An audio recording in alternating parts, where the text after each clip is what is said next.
Welcome, everybody.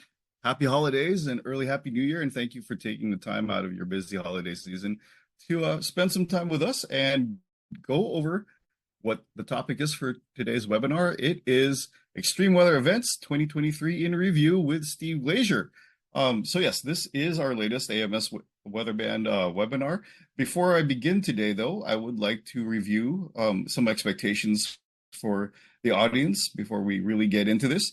If you have any questions for Steve during the webinar, please make sure that you put them in the Q&A, the little Q&A option at the bottom of your screen to the left of the chat. We'll focus all of our questions there. And then if you have any, greetings for Steve or whatever, feel free to put it in the chat, but we will be paying attention to the Q&A for the questions that you would like to be answered. We will also have some specific time for questions from the audience after the presentation. But as always, if there's anything that pops up that seems relevant to what's going on in the presentation at that moment in time, we will, of course, attempt to address that on the spot. Now I'd like to introduce today's presenter. Folks, I introduced you to Steve Glazier. Steve is a broadcast meteorologist at WeatherNation, covering the top national weather headlines. He loves looking up and being fascinated by what the sky has to offer. And Steve, with that being said, the floor is now yours. Thank you very much. All right, Gideon, thanks for the introduction. If at any point you can't hear me or see me or the screen sharing doesn't work, please let me know. I'd love to be able to make sure that works very well. So what we'll do here today is recap the top 10 weather events of 2023. I work at WeatherNation, and this is more so our team at WeatherNation and how we kind of organize them. They are in a particular order from 10 to 1, though they're really not in any particular order because for some people, a weather event would be number 1 compared to others. But from what we cover from a national perspective, this is kind of how we rank them from maybe rarity to impact to the remember and the memorable factor to it. So we'll dive into these. This is kind of a bittersweet time of the year. I love looking back and doing top 10 lists. I even do it for myself, some big events that may have happened that year, memorable events. But then at the same time, we look back at the weather events, they are fascinating. And I always have to remind myself, oh, yeah, that happened this year. It feels like a long time ago. Or, oh, I forgot about that specific weather event, because when you cover national weather, quite a bit happens. But then on the other hand, you have to remember that this impacts people, lives, property, and sometimes changes people forever. So there are some certainly sadder sides to it, but definitely these are some of the top weather stories of 2023 that impacted people. So this is one of my favorite things. As you can see, I'm not at WeatherNation right now, where I'm the lead meteorologist, and we have a good team, about a dozen meteorologists located in Colorado. So I'm not there right now. I'm an off day, so out of the suit, but that's always nice, and it's always nice to see you all. So this is one of my favorite things to do at the end of the year, kind of recap some big things. So what I'll do is I'll kind of give a short introduction to each, and then I'll be able to share with you some of the pieces of the top 10 weather stories. So this is an interesting week to do this too, because at WeatherNation and on air and on our app and everything like that, we are airing these throughout the week. So if you wanted to even watch it again and again, you could either head over to our YouTube channel or watch on WeatherNation every hour unless severe weather happens. We're playing these.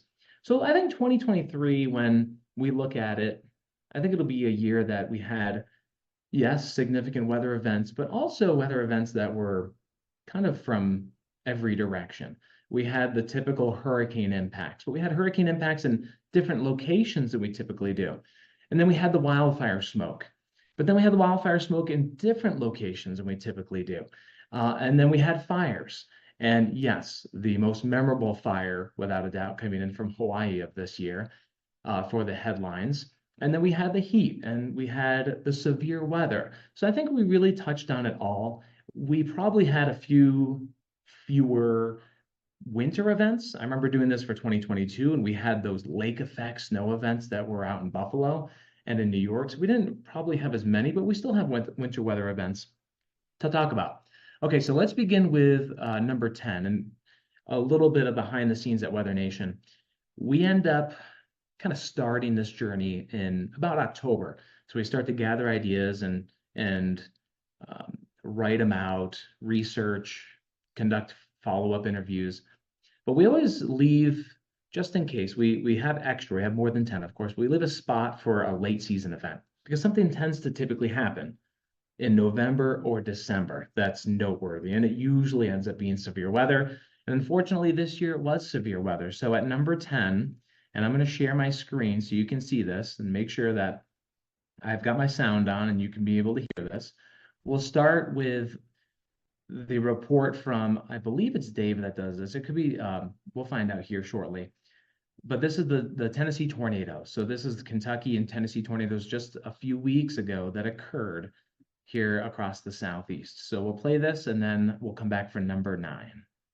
A life-threatening situation now, a confirmed and extremely dangerous tornado on the ground. On December 9th, tornadoes tore through Middle Tennessee, causing the deadliest December outbreak in the region's history. Nearly 2 years to the day from the last tornado in Davidson County, yet another EF2 ripped through the Nashville area. The explosion happened, and that really shocked me. I did not expect to see that. It's one of the craziest things I've ever seen in person. A power station dramatically exploded in Madison. People turned around on Interstate 65 to escape the path of the tornado. But imagine being inside this building and the wall collapses. There were 2 main long-lived, long-track supercells that day. This one that moved through the Nashville metro, and a powerful EF3 tornado that tracked for 42 miles, all the way from Clarksville, Tennessee to Bowling Green, Kentucky. It's definitely, my heart's like pounding. Peak winds of 150 miles per hour destroyed more than 1,000 homes and injured 62 people in the Clarksville area. Across the state, 6 people died in the outbreak. The tornadoes were part of a larger storm system that stretched from the Great Lakes to the Gulf Coast. Huge hail. That was a baseball, man. Large hail, winds, and a tornado touchdown in northern Mississippi. 2 EF1 tornadoes hit the suburbs of Birmingham, Alabama, late Saturday night. The following day, the storm system produced multiple tornadoes in North Carolina, including an EF1 tornado just south of Raleigh. As it was 2 weeks before Christmas, it's a stark reminder that severe season never sleeps in the South. For WeatherNation. Okay, so I stand corrected. Dave was the voice you first heard on the live snippet from our show that we had, and then it was Caitlin that was reporting. So thanks, Caitlin, for that one. And we had those tornadoes all the way to North Carolina, to Alabama, and parts of the Southeast. And this was an interesting event because we, it came after a quiet time. November was a really quiet severe weather month, and then December started its first week off on the quiet side, and that's the secondary severe weather season, or really kind of the continuation of what can be a year-round severe weather season, but certainly some bumps in activity April, May, as you know, and then the other bumps toward the holidays, unfortunately. So that was number 10. Number 9, like I'd mentioned, smoke in other parts of the country. Now, where we're based in Colorado and places in the West, we can get wildfire smoke, and we certainly had them in 2020, 2021. And those 2 years in particular, we had some big time fires. This time, it was places like New York City and the Mid-Atlantic that were getting some of the strangest of the skies. Unprecedented doesn't begin to describe the 2023 Canadian wildfire season.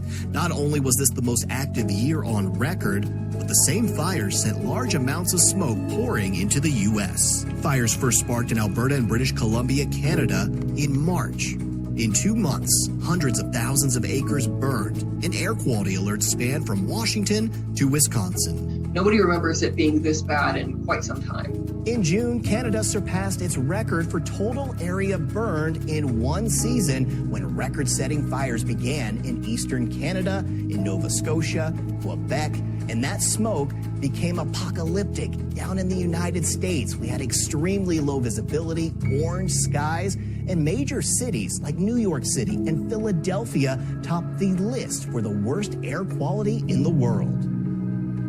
New York City and Syracuse were among the worst places on the entire planet, and normally our air quality index is around 50. In parts of our state, that's an 800% increase. Visibility concerns caused flight delays and cancellations to and from New York City, New Jersey, and D.C. Professional baseball games and soccer matches were postponed. and school in New England was canceled. Officials handed out masks to protect people from smoke particles. Poor air quality lingered into early August for the Northeast before the conditions began to subside. The season finally slowed down with the influence of snow and cooler temperatures in the fall. In the end, 44 million acres burned in Canada, an area roughly the size of North Dakota. For Weather Nation, I'm meteorologist. Okay, so that's Patrick, as you saw there with the wildfires. And I think the big thing was those big cities on the East Coast that were getting it. And I heard so many from friends and family in the Eastern U.S. of how bad the smoke was and everything. And a lot of places in the West had that for years prior. So I think it opened the eyes for a lot of folks of, the intensity of these wildfires, how they can have a longer fire season. That's what we've been seeing lately in the past couple of decades, a longer fire season as more locations are getting less snowfall, especially farther north, and kind of longer warm periods and dry periods.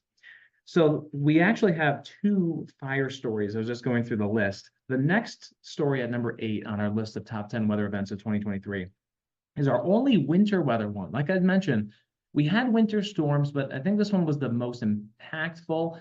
And I had to get caught up on this one. It was a Texas ice storm of February. So it was close to 10 months ago, coming on the heels of some intense other ice storms in recent years in the state of Texas. So this one is almost a year ago old, but this is the Texas ice storm. You'll see some video here from Brandon Clement right off the top too about cars spinning off. This is our only weather event that we had here for the top 10 weather events as I'm looking through the list. And here's number 8 on our list. With the memories of 2021 still fresh in the minds of Texas residents, a polar air mass crept down the plains to the Lone Star State, setting the stage for yet another impactful ice storm into early February.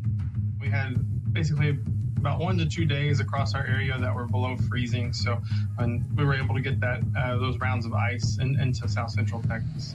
Now, the air at the surface was cold, but it was also extremely shallow. And at the same time, from the Gulf of Mexico, moisture-laden warm winds overran that shallow, cold air mass. Condensing droplets of rain formed in that warm air mass, but eventually would find themselves at that sub-freezing layer of air right down at the surface. In this part of the country, it doesn't really matter how much rainfall you get. If you have temperatures in the 20s, it's going to freeze on the roadways, and bad things can happen with accidents. I think there were over 300 accidents in the city of Austin alone that day. Then, the first day of February, the freezing rain really began to accumulate. The sheer weight of the ice brought down trees and power lines. Early that morning, 200,000 people were without power in the Austin metro area. Particularly hard hit was the Texas Hill Country. Ice stacked up in Llano, measuring 0.8 of an inch of accumulation.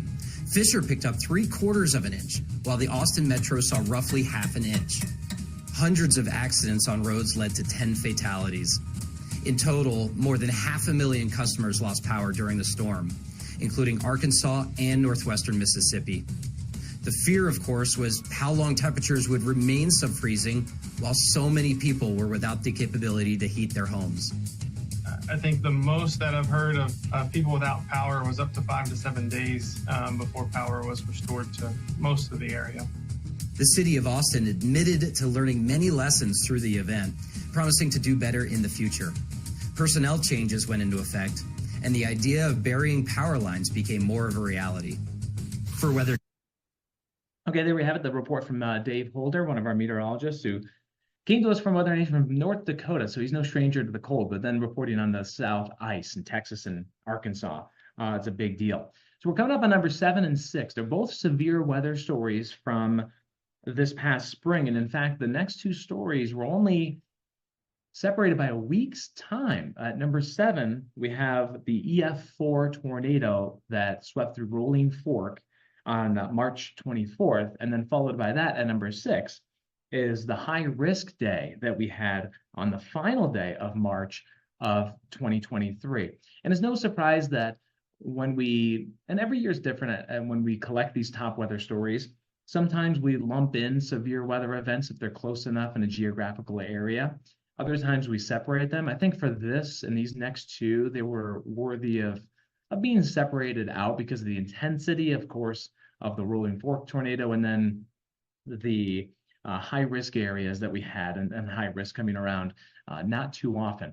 After we play the next two, we're going to take a little halftime break and go through a couple of questions that we prepared for you. But here at number 7 is the rolling fork tornado.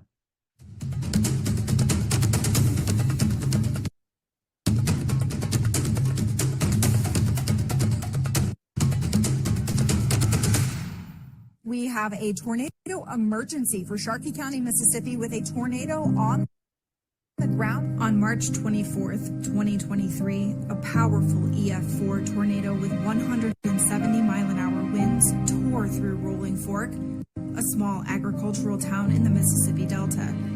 17 Mississippians lost their lives and hundreds more were injured. The deadliest tornado in Mississippi since April 27th, 2011. Meteorologists were concerned in the days leading up for strong long-track tornadoes due to the amount of wind shear or low-level rotation in the atmosphere. There was a trailer park that held about 35, 40 trailer homes, and it was flat. It was completely flat, and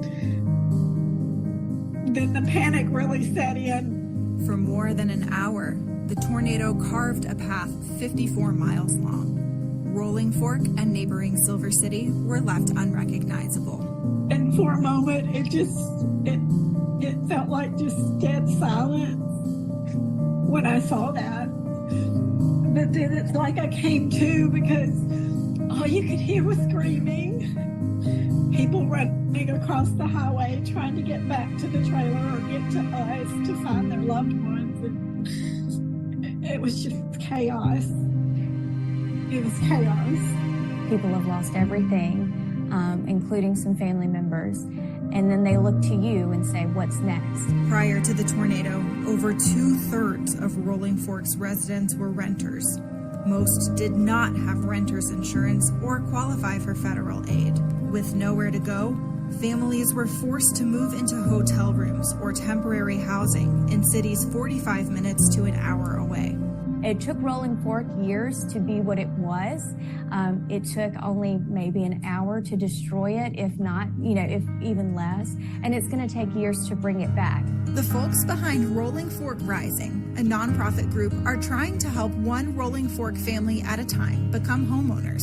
We're taking a holistic approach, mind, body, soul, because we want these families, as they move into this home that they own, that they're on the path to healing from the traumatic event that we went through, and they also are gaining knowledge to help bring them out of multi-generational poverty. The first set of homes are currently under construction. Rolling Fork Rising's goal is to build 15 to 20 homes by the end of 2024. And I see so many blessings where they're getting new homes, safe homes for their children, to bring their children back home. That's a really, really good feeling to see all those homes going up. Mississippi, known as the hospitality state, is living up to its name. I'm just overwhelmed. Just overwhelmed with all the goodness in the world. I know that means a lot to these folks, to these survivors. We don't call them victims, they are survivors. If you cry for us, please cry happy tears for us. We are so good. There you have it from Kara. That was a touching story, and I really like that story, to hear from Tracy, the tornado survivor. You feel the impact of these weather events and are reminded of that human impact and the tie to it. And I like the follow-up too of what's nice about these top 10 weather events is that we try to follow up on them and further the story to see where everything is at now.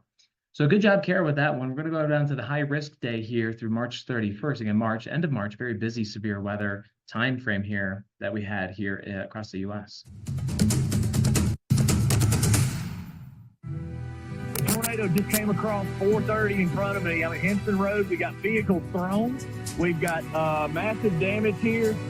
I kind of could feel it in the air a little bit. And we've got 5,500 square feet that's now destroyed. It's just crazy. I can't believe it even happened. It just doesn't seem real. And the wind was blowing, and things were flying, and the bed was jumping up and down.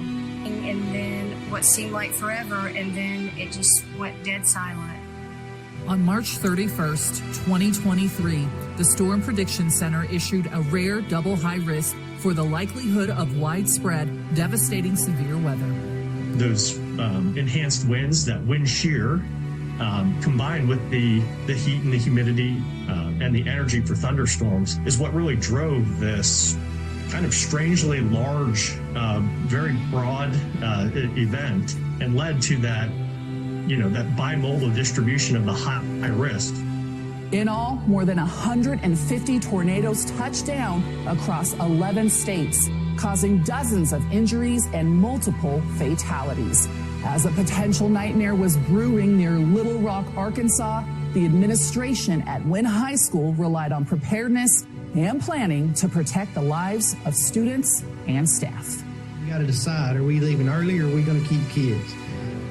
Looking at the severity of that storm in terms of what was being predicted, the only bad thing about that is I know that a lot of our students are probably safer here at this school with the way it's constructed and built than in some of the homes they would be going to. Administrators made the difficult decision to let the kids go.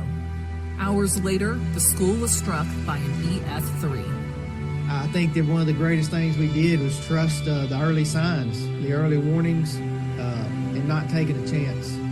There was a great partnership between National Weather Service, first responders, emergency management, and our broadcast media partners. And I really think that reduced the human toll that this severe weather outbreak took.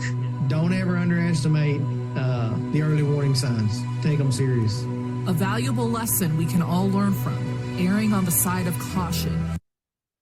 There you have it from Jackie Brown, one of our meteorologists there, and that goes into our number 6. And oh boy, yeah, when you have a double high risk day, talk about an incredibly busy day, a lot of attention on it. So there's a lot of eyes and ears on it, a lot of communication, but you know that you're going to be very busy. So if I can welcome back in, I'd love to welcome back before we go back to the top 5, we get into the second half. If we can get Gideon back in, we'll go through a couple of questions we prepared for you to maybe spur some other questions. If you'd like to answer them or ask them too, we should have some time because we're going at a pretty good pace to get this done within the hour. So Gideon, are you still there? I am still here, Steve. Holy cats. That's incredible. I'd forgotten some of those things. And then the impact that it had. It's crazy because as a weather enthusiast, the thing that drives your passion and the thing that is your passion oftentimes extracts such a price. So yeah, wow. Anyway, there's some questions that are here for you, Steve. First of all, I would like to ask, how do you, or is it your team? Who decides? How do you decide which the top 10 weather events are? That's a good one, Gideon. Thank you for that one. And I'll keep sharing this so I can kind of scroll through. We have this up on our webpage too, if you just want to check it out. It's WeatherNationTV.com. So you can kind of watch through these, even though you're seeing them right now. So first off, there are more than 10 weather events throughout the year that could easily make it in the top 10. We did the ones that when you look back at 2023 would be most memorable. What are things we think of weather-wise that come out from that year? And then we think of events that impacted a large population, impacts that were on the extreme side. We see that for heavy rain events, rapidly intensifying hurricanes, record-sized wildfires. So a theme that you may have seen in that first half of the top 10, Patrick was talking about the most number of Canadian wildfires. And then we were talking about the rare double high risk area. So things that are more rare, things that impact a bigger population, people talk about. So that's kind of the answer to that question. All righty. Good deal. Well, good to know. And then of those events that you had there, Steve, what were there any that stood out more to you than any of the other ones? Well, we haven't talked about it yet, but it is in the top 5, of course, and that's the Hawaii wildfire.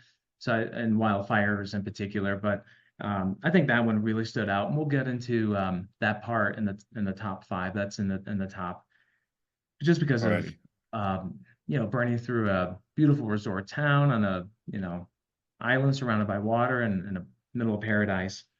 I'm looking at my list. There were, I think, just the placement of some hurricanes. We had hurricanes that were affecting the west coast of the U.S. There were hurricanes that affected the Canadian Maritimes and mainland Canada. And we will talk about hurricanes in the top 5. And then I think the heat, just because the year broke so many hot records across the country, and even globally too, just how hot it was. Even though I should say these top 10 weather events are focused on the United States, so I will say that. But all of these things, like I mentioned, are in the top 5. Gotcha. No, thank you. And then last but not least, for now, which event this year accounted for being the most discussed or talked about weather event that you? I think that will be the Hawaii wildfires, just because it made such headlines. It was so fast, so destructive, and so many people were impacted, and just the visuals. I do think that weather event, when I look back at 2023, is the one that is it kind of stands out as, oh yeah, that was in 2023 that occurred. Yeah. Oh, that was something else. I don't know, Steve, did you want to take a few more? Oh, first of all, yeah. Audience, just to let you know, feel free to ask any questions to Steve here in the Q&A. That's always welcome. But did you want to move on with the rest of your countdown here, Steve? Yeah, I'll do these because we'll wrap these up. We'll get them done in the next 20 minutes, and if there are time for any questions after that, we'll do them. Excellent. And all right, Gideon, you can still see my screen, okay? I can, yes. Okay. Well, we're going to continue on to the top 5, the top half of the top 10 weather events of this year. And I alluded to this just a minute ago about hurricanes affecting different parts of the country. Now, we'll get to Idalia, which was our strongest hurricane landfall, in just a little bit. It's actually going to come in at number 3. But here we are at number 5 with Hurricane Hillary, because this was making a rare approach to the state of California and the Southwest. So this was a bit of a different one. I believe we have Mr. Rob Bradley on this one.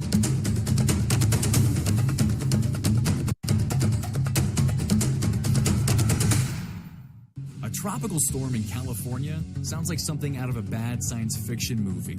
But this past August, Hillary made history as it moved into the Golden State as an intact tropical cyclone. Hillary came out of the gate strong in mid-August, rapidly intensifying from a tropical storm into a monster Category 4 hurricane in the open waters of the Pacific in less than 48 hours. As the threat of Hurricane Hillary loomed, residents in California began preparing by filling sandbags and stocking up on essentials. Initial forecast called for 5 inches of rain in the deserts and over a foot in the mountains. These are big numbers.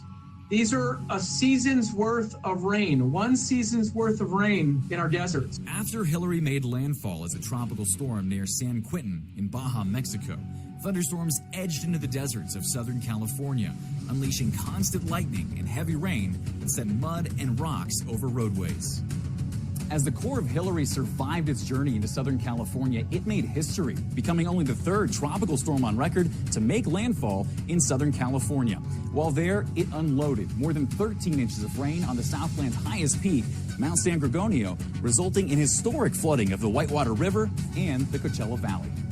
9 of those 13 inches fell in just 6 hours, which derailed a train, destroyed bridges, and shut down several highways, including all lanes of Interstate 10. After the rain stopped on Monday, they were still finding abandoned vehicles, still digging people out of their homes where they had up to 2 feet of mud, still rescuing people. It's amazing that there weren't any fatalities in that area on I-10. As the storm moved north, it unleashed unprecedented amounts of rain in the Mojave Desert, damaging large areas of Death Valley National Park.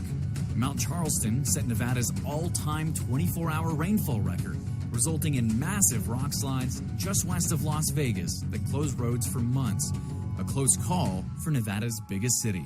But, even a shift of 20 miles one direction or another, and we could have had a totally different outcome in some very highly populated areas. While Hillary forever altered the landscape of the Southwest, preparation and accurate forecasts helped avoid any fatalities in the United States. Impressive for a storm that unloaded so much water in a typically dry climate. Okay, that was Rob Bradley on number 5 of our top 10 weather events of 2023 for Hurricane Hilary, moving through mostly as a tropical storm force event in Southern California and Nevada. But you heard the record for rainfall in Mount Charleston, just west of Vegas in Nevada. This was just such a unique storm because it got so strong, and it just took a while for that to wind down. But it just goes to show in 2023, we just had kind of interesting paths. You had Hilary in California, and then a couple of hurricanes that went into Canada that brushed by New England. But we'll get into Idalia at number 3. That was our top placed hurricane for the top 10 weather events of 2023. However, we are going to be looking at some other stories here, and let me see if I can move this here just a little bit. Yeah, we're going to go over to our YouTube channel to show and talk about the heat. Now, there are so many stories about the heat of this year, but I think just overall, if we can just say how just hot it was for so many, especially across the southern tier of the United States, and globally, there were just so many heat records. But we'll just take a little piece of this and show you our heat story coming in at number 4 on our top 10 list. Summer of 2023 wasn't just hot. It was 4 relentless months of record-breaking global warming, breaking daily and monthly temperature records from June through September. There are over 3,000 counties in the U.S. Half of those counties experienced their top 10 warmest on record, while over 300 counties experienced their warmest days on record from January through October. While the 4th largest county in the United States, Maricopa County and its largest city, Phoenix, saw over 500 heat-related deaths. Through July, Phoenix residents endured 31 consecutive days of scorching 110 degrees or higher. It's already so far been the hottest month on record for any U.S. city, not just Phoenix, for every city in the United States. During that time, Maricopa County recorded half of their 500 confirmed heat-related deaths for 2023.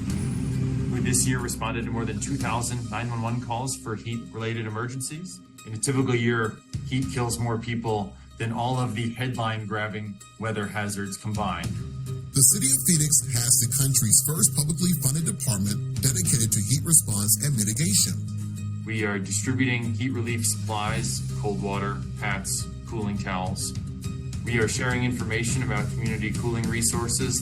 Like their brand new respite centers. Steve, if I may. Yes. I think the video is showing on a different screen that has not been selected to be shared. Oh, my apologies here. Oh yeah, no worries. And thank you, Richard, for that heads up. Okay, I apologize for that. You listened to it all. I guess I could replay it here. From June through September. There are over 3,000 counties in the U.S. Half of those counties experienced their top 10 warmest on record, while over 300 counties experienced their warmest days on record from January through October. While the 4th largest county in the United States, Maricopa County and its largest city, Phoenix, saw over 500 heat-related deaths. Through July, Phoenix residents endured 31 consecutive days of scorching 110 degrees or higher. It's already so far been the hottest month on record for any U.S. city, not just Phoenix, for every city in the United States. During that time, Maricopa County recorded half of their 500 confirmed heat-related deaths for 2023. We this year responded to more than 2,000 911 calls for heat-related emergencies. In a typical year, heat kills more people than all of the headline-grabbing weather hazards combined. The city of Phoenix has the country's first publicly funded department dedicated to heat response and mitigation. We are distributing heat relief supplies, cold water, hats, cooling towels. We are sharing information about community cooling resources. Like their brand new respite centers that go beyond a quick cool down, residents can now stay for longer periods of time to rest and sleep to find relief in the seemingly endless heat. It was a challenging summer for us, and there are more challenging summers ahead. For WeatherNation, I'm Meteorologist. Okay, thanks for the heads up on that. I accidentally brought it into a new tab, so I appreciate that, everybody. So that was number 4 about the heat and in particular in the Southwest. Now we had some of our hottest readings ever recorded, especially for the summer, back down towards some cities in Texas, over to Louisiana, the Gulf Coast, to Florida. And then some of that paired with exceptional drought that also hit sections of the South and the Mississippi River Valley. And that was, and again, some stories like heat, we end up kind of lumping together because it's a long story. Phoenix went through that incredible stretch of 110-degree plus days lasting more than a month. So we just kind of lump those in. But heat was a big one, especially when you hear some of those heat-related fatalities in just Maricopa County alone. And heat-related deaths are really kind of something hard to track. I do applaud Maricopa County and Phoenix for their handle on this, knowing it's such a big issue and it's the #1 weather-related killer. So trying to track it and get a handle on it, I think, is very good. So for the top 3 weather events of 2023, actually, we're going to Steve, go in a. Yep. If I may, I'm sorry to interrupt, but there was a question from Valerie for you that tied in with the heat one. Did you want to wait until later to address that, or did? No, we'll take it. We'll take it now. Alrighty. Well, Valerie asks, how closely related are the heat extremes with the rise in number of wildfires? That's a good point. You would think that they would go hand in hand. Well, I know that when we look larger picture globally, one of the things that we may not have gotten into the story with Patrick and the Canadian wildfires, but Canada also had kind of a fast snow melt this spring, and it turned to spring and summer pretty quickly. So a lot of the snow melted, and then it was just really warm too, warm and dry. So oftentimes they do go hand in hand, especially we have seen it too with some of the wildfires in recent California history and the West in general. So they do. And then you think of Louisiana this year, because they had one of their hottest years too, and hottest summers. And then if you've been following along with the stories there about the wildfires, which is kind of like a part 2 of that heat story that we just showed from Jesse. We kind of split it here into like a Southwest and also a South Central. So Louisiana had such a hot summer, but they also had that high fire season. So usually they end up going hand in hand too. Gotcha. Thank you. You got it. Thanks for and feel free to jump in, Gideon, at any time. That's fine. I get down a rabbit hole easily. Oh, no worries. Oh, will do. Thank you, Steve. Yeah, sure. So top 3, we're going to kind of rattle them off. We're going to bring in Dr. Jim Siebert, and he's going to kind of go through 3, 2, 1. And it's going to go a little bit faster pace, but we'll still go right here through the core of them, the top 3. I'll let you know what they are ahead of time. 3 was coming in as Idalia. So Hurricane Idalia was our strongest, direct landfall in the United States. It was another major hurricane landfall on the Gulf Coast. In the past several years, we've had several of these major hurricane landfalls, and this one was in Appalachia Bay. So it was an area technically at landfall, which was a little bit rare for Florida. And then we go number 2, which is our atmospheric rivers, which basically date back to last year. They were happening in California in the West, but they also overlapped into the beginning of this year. So they were just so unique, and the number of atmospheric rivers last year into this early year that we decided to rank that fairly high on the list for the atmospheric rivers. And then number 1 is the Hawaii wildfire. So Jim is going to take these last, I would say 3-4 minutes and kind of go through these, and then we'll go through some questions and we'll wrap up our top 10 weather events of this year. Number 3, Hurricane Idalia. Hurricane Idalia slammed Florida's Nature Coast in late August 2023. Though Idalia topped out as a Category 4, it made landfall in the town of Keaton Beach as a Category 3, packing winds up to 125 miles per hour. Idalia swamped St. Petersburg with more than 3 feet of water. Estimates of storm surge in Horseshoe Beach range from 6 to 10 feet. In total, 5 deaths were associated with Hurricane Idalia, and the storm has been classified as a billion-dollar weather event. Number 2, California atmospheric rivers. California is no stranger to atmospheric rivers, but what made the 2023 season significant was their relentless, unprecedented frequency. In all, 12 separate AR events struck the West Coast before spring. The highest peaks of the Sierra received more than 60 feet of seasonal snowfall. People were buried in their homes, and I-80 was impassable. By March, temperatures started to warm, and rain combined with melting snow flooded towns like Kernville. Atmospheric rivers caused $4.6 billion in damage across the West Coast in 2023. The copious amounts of rain and snow allowed California to be drought-free for the first time in 4 years. And coming in at number 1, Hawaii firestorm. On August 8th, 2023, the historic town of Lahaina, Hawaii watched life as they knew it go up in flames. Category 4 Hurricane Dora enhanced a tight pressure gradient, adding to strong, dry, downsloping winds on drought-stricken Maui and quickly spreading the deadliest fire the U.S. has seen in over a century.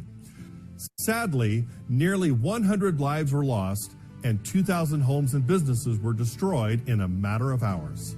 For more information on these top 10 events of 2023, be sure. So I wanted to get Dr. Jim in there too. He has a whole recap of this year's top 10 weather events of 2023. But the Lahaina fires, again, not directly hit from Dora, but Dora down to the south and big high pressure to the north, just such strong winds. And that one, I think that one alongside also our top 2, the atmospheric rivers in the west, just that really is kind of some of the awe-inspiring videos of the year too. Just, towns literally buried. And then unfortunately, the beautiful resort areas of West Maui burning. So those are our top 10 weather events of 2023. Again, to recap, Lahaina fire at 1, the atmospheric rivers at 2, 3 coming in with Idalia. Then 4, all of the heat. 5 was Hurricane Hillary in Nevada, Arizona, and California. Then a couple of severe weather stories at 6 and 7, double high risk days, and the Rolling Fork tornado. 8 was the Texas ice storm. 9, wildfire smoke and Canadian fires. And 10, the most recent one, which was the Southeast severe weather outbreak earlier this month, a few weeks ago. So I hope you enjoyed some of those stories. Again, if you want to watch any of them, we're airing them throughout on WeatherNation. You can head to our YouTube channel and watch them a lot. We put a lot of work into them, so that's why I wanted to show them. They take a while, a lot longer than some other projects that we work on because they're that impactful. But overall, 2023, another busy year, another hot year for sure. And I'm happy to take any other questions. And thanks for the heads up on the heat story. And also any questions that you have, I'd love to answer them. Actually, I've got a couple of questions, Steve, but of course, audience, please feel free to contribute here and we'll give priority to the questions that come up. But I was wondering how did the meteorologists and weather agencies respond to these events, like in terms of forecasting and preparedness? So was it par for the course, I guess you could say, or was there anything that stood out for you in terms of their response? So Gideon, just to make sure I have it right, like how was the response to a lot of these stories?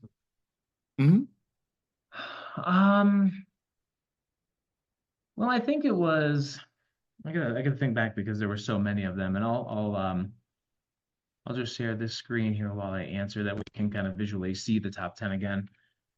I think the response was pretty good. I think this year we really focused on a lot of enhanced communications. I remember I had the chance to talk to Ken Graham last year at the annual AMS conference here in Denver, and he was saying the rolling out Slack, a more solid communication platform was good for communication. So I think that after some learning curves, that did help to get some of that information out.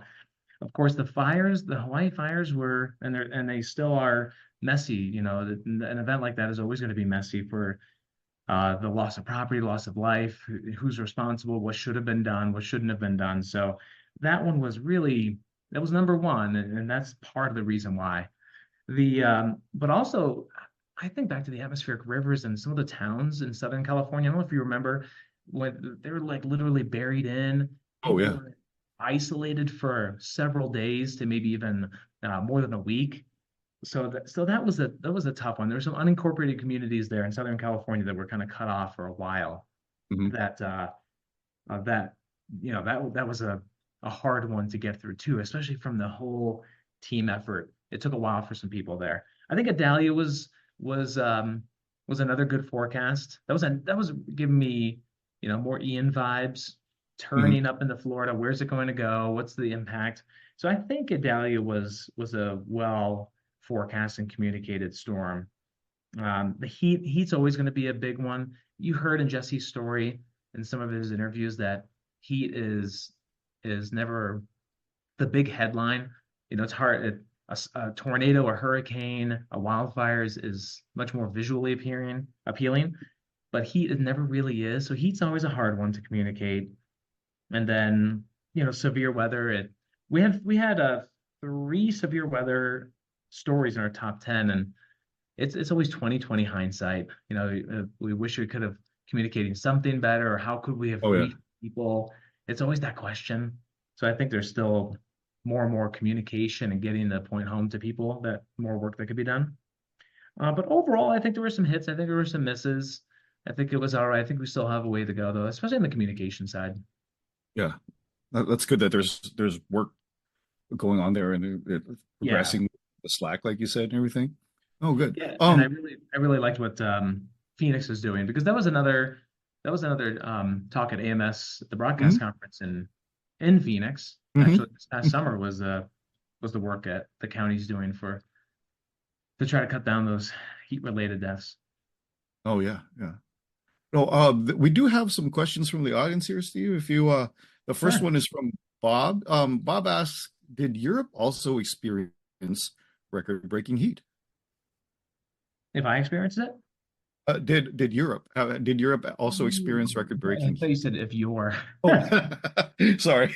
No, you're fine. You're fine. I might be blending a couple of years, because wasn't it? My gut says it was last year that much of Europe had those. Yeah, like they were London, cooking in Spain, like it was super hot and really hot. I think it was. I think it was last year. Because I remember that we had a lot of fires there too in parts of Europe that I saw headlines, and usually, the two are fairly tied together. I don't know the exact stats, but a lot of the globe was really hot this year, for sure. That was a big one, especially with the building El Nino that bumped it up. But yeah, I would venture to say I don't know how hot they were, but they were probably in some similar boat. Yeah, good. Well, yeah, and thank you, Bob. And Valerie has another question for you too, Steve. Valerie asks, does our collective experience this year mean that we should have fewer weather-related fatalities next year? Yeah, one would hope. I think every year we get better at it, but it's just that what's Mother Nature going to throw our way?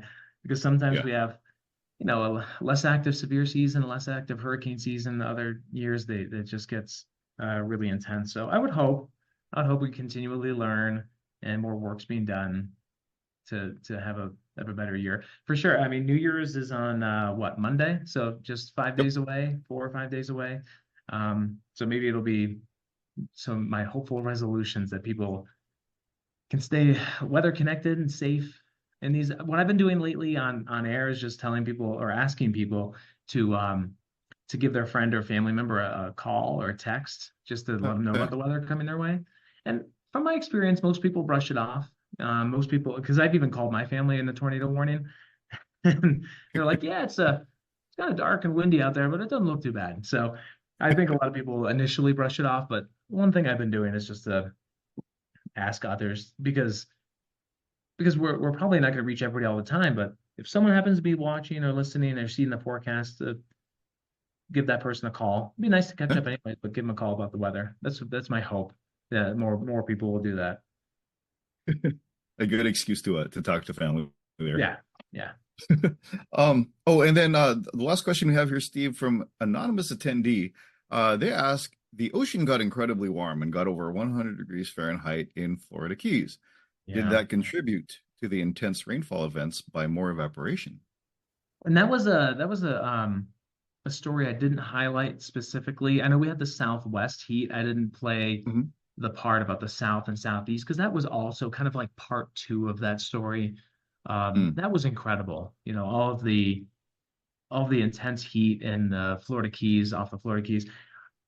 It makes me wonder about that. I would think it would attribute to, I mean, we had that record rain like Fort Lauderdale is having and has had its wettest year on record, which is crazy. But also on the western side of the state, over by Sarasota, they've had one of their driest years on record. So it's a weird combo in the state. But I think that warm water and eastern Florida tends to get an onshore wind quite a bit, and that probably helped contribute to that too. That's one part. And like I said, there are other big stories that happen throughout the year. And we can't get it all in, but that was a big one too for that record warm water in Florida. Gotcha. Good. Well, thank you, anonymous attendee, for that. I had one more question, Steve. I know we addressed or Slack was brought up as a kind of getting the warnings out there for technology and all of that. But were there any other technologies that might be notable for any innovative technologies or approaches that were used to monitor or predict these weather events? Well, I know that the models continually improve. There are more and more of the next generation weather models that are going out to improve that. So I think that's constantly going through. I know even from my side of things, where I work at WeatherNation, we use weather graphics and weather information that is the weather models are constantly going through upgrades to do a better job at forecasting. I think from the Weather Service side, though, I think back to last year at the annual conference for AMS in Denver, which is almost a year ago now. I know Ken Grant talked about he talked about all the improvements coming in, or at least what they want to do to retain people and to improve the product, to give weather.gov, a whole makeover and start with Slack. So I think there's some slow processes there.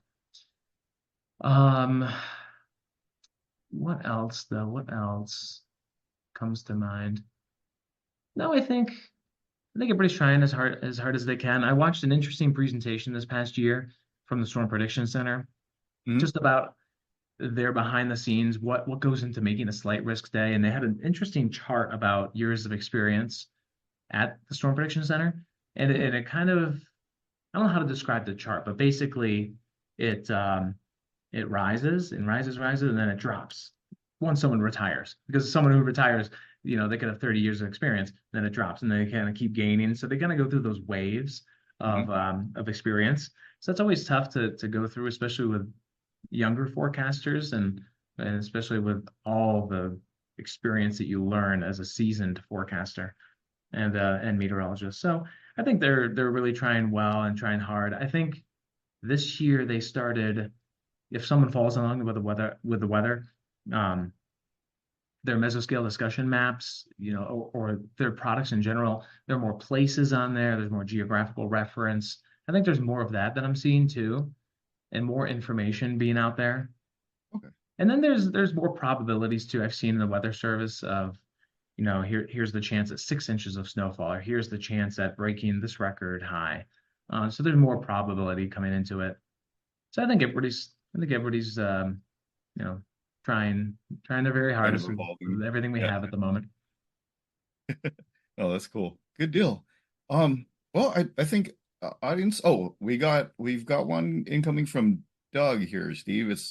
He says, I do the WeatherWise top 10 list, and there's lots of overlap in our lists. I put more weight, it seems, on the costs of events. Do you consider the Climate Center's $1 billion event list? The March 2 to 3 outbreak cost $6.1 billion. Yeah, we do consider those ones too, because we get the updates as everybody does, but we usually write about them whenever there's monthly weather reviews and $1 billion weather events. So we definitely look at those too, and we have a whole other category that are almost like noteworthy mentions. But that's a very good way to stack them too, is the cost of each weather event. There's a lot of parameters to I to work know. with. Yeah. Especially For when sure. you look at the whole national perspective too. Oh, pardon me? Oh, I said, especially when you look at the whole national perspective of how, Oh, active yeah, it can be. for Yeah. sure. Oh, and Claude has a question here too, Steve. Okay. What is the official count for heat-related deaths in 2023? I 500 in Arizona, wow. And then for the know. US, implied in question above. I know. I wonder about that too. And I don't know because usually I'll try to because if you go on to weather.gov, you can find some charts for previous years. I think if you dig deep within the heat section, but then the numbers don't add up to me. So I think there are different agencies reporting, different numbers. Mhm. It's got to be so high. If Maricopa County had 500 just for the county Mhm. where Phoenix is, it just makes me wonder how many more because child hot car deaths are really closely monitored. So those numbers are monitored throughout the year, and they end up being about I want to say about 2 dozen, 2.5 dozen per year. But yeah, but then the heat related illnesses or heat related deaths, I don't know. I was wondering that same thing. And Jesse had that story this year, and Jesse Kelly at WeatherNation. Mhm. So Jesse, these numbers are they've got to be so much higher than what you would see as the 30-year, 10-year average, according to NOAA and weather.gov of being maybe 100 per year. It's got to be way higher than that. So I think there might be some confusion in how to track them, what the person actually passed away from. Yeah, Was anything else involved? And then the yeah. heat set it over. So, yeah, I don't know the exact number, but it really intrigues me to learn more about it, though. Well, that's understandable though, because Yeah. yeah, there's a lot of factors that can go into person's mortality. So yeah, Yeah. yeah. But no, thank you, Claude. Um, and I don't know, audience, have we anything else to ask Steve while we got him on the line? Mm, I'll do the teacher thing where we wait 10 seconds to make everybody uncomfortable. Hopefully, no. No, I'm happy to hear. I love the participation. I love having you all and your patience with me too as I play some of these videos, and it's just nice to spend some time with everybody at AMS too. Oh, oh, excellent. Oh, Claude says, thank you. I subscribe to your YouTube channel. Okay, awesome. Well, we appreciate it. We try to put some interesting stuff up there, and I think over the next few days we may even be adding a few more of our top tens up there. All righty. And Daniel says, great chat. Thank you for the time and all the best. I think we're about ready to wrap it up then, Steve. Wonderful. Thanks for having me, Gideon, and for all of the AMS community. It's always a pleasure to talk to you through the end of the year, and hopefully you had an okay year, and 2024 is even better. Knock on wood. But yeah, thank you so much, Steve, for everything. And audience, thank you for joining us this evening. As always, all webinars will be available to WeatherBand members at amsweatherband.org, including this one. But please give me a little bit of time because I got to do the whole formatting and processing and everything. But it will be up there, available for you to view later if you are a member. And also, if you have any further questions or would like to discuss this further for our members, please feel free to hop onto the community board and post your questions or comments there, and we can take this story further. But yeah, with that being said, Steve, thank you again so much for joining us. Audience, thank you very much. And to everyone, early Happy New Year. Be safe out there, and we'll see you at the next AMS Weather Band webinar. Take care, everybody, and have a great evening.